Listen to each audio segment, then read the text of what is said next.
श्री स्वामी समर्थ. श्री स्वामी चरित्र सारामृत. अध्याय 6. फलश्रुती. खोटा रुबाब संपत्तीचा गर्व होणार नाही. श्री गणेशाय नमः. धरोनी शिसचा हात अक्षरे पंडित लिहिवीत तैसे हे स्वामी चरित्र सारामृत. स्वामी समर्थ वदविती. मी केवळ मतिमंद, केवी वरुण चरित्र अगाध, परी माझा हा छंद स्वामी समर्थ पुरविती. ज्यांच्या प्रसादे करून मुडा होय शास्त्रज्ञान, त्या समर्थांचे चरण वारंवार नामत असे. कृपाळ होई समर्था, वदवावे आपल्या चरिता. श्रवणी श्राती याच्या चित्ता, ब्रह्मानंद प्राप्त हो. सुरतरुची घेऊन सुमन, त्यासीच अर्पावी प्रीतीने. झाला ग्रंथ स्वामी कृपेने, त्यांच्याच पदी अर्पिजे. मागील अध्यायाच्या अंती चोळापाविनी स्वामी प्रती, कृपा करुणी मजवरती, बडोद्या प्रती चलावी. भाषण ऐसे ऐकुनी, समर्थ बाला हसुनी, मल्हाररावाची यमनी, आम्हाविषयी भाव नसे. म्हणून तयाच्या नगरात आम्हा जाणे नवे उचित. अक्कलकोट नगरात आम्हा राहणे आवडे. ऐसे ऐकून या वाणी, चोळाप्पा खिन्न झाला म्हणे. त्याने सत्वर येऊनी तात्याप्रती सांगितले. ऐसा यत्न व्यर्थ गेला. तात्या म्हणे चिंतवला. आपण आलो ज्या कार्याला, ते न जाय सिद्धीसी. परी पहावा यत्न करूनी, ऐसा विचार केला म्हणे. मग काय केले तात्यांनी? अनुष्ठान आरंभिले. ऐसे नाना उपाय केले, परी ते सर्व व्यर्थ गेले. काय सिद्धीस न गेले. खिन्न झाले मुख त्यांचे. भक्ती नाही अंतरी, दांभिक साधना ते करी.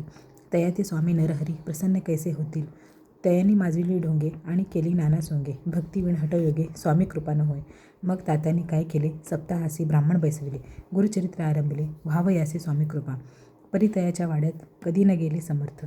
तात्या झाला व्यग्रचित्त, काही उपाय सुचेना. मल्हारराव रूपाने पाठविले. ज्या कार्याकारणे ते आपुल्या हातून होणे अशक्य असे वाटते.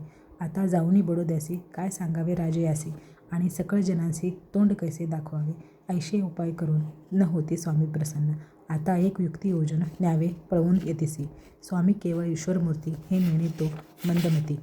म्हणून योजली कपट युक्ती, परी ते सिद्धीते न जाय. असो कोणे एके दिवशी साधूनी योग्य समयासी, मेण्यात घालूनी स्वामींसी तातासाहेब एके दिवशी निघाले. कडपगावचा मार्ग धरिला. अर्धमार्गी मेणा आला.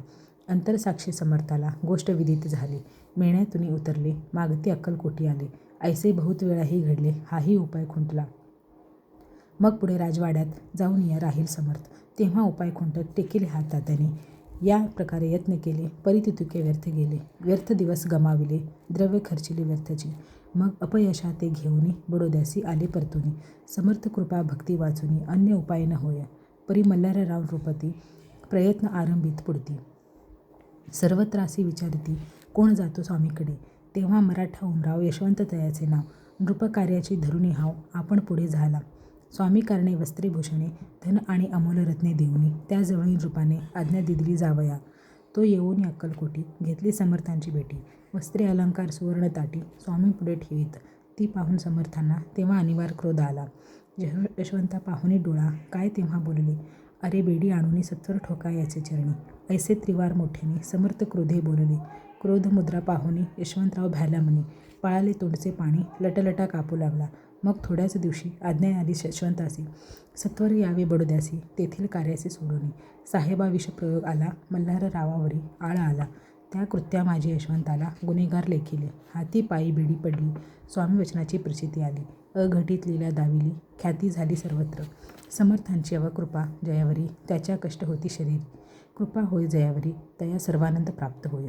महासमर्था भक्त पालका, अनादि सिद्धी जगन्नायका, निशिदिनी शंकर सखा, विष्णूची या मनावसे. इति श्री स्वामी चरित्र सारामृत. नाना प्राकृत कथा संमत, सदा भक्त परिसुत. षष्ठाध्याय गूढः. इति श्री स्वामी चरित्र सारामृते षष्ठोऽध्यायः समाप्तः. शुभं भवतु.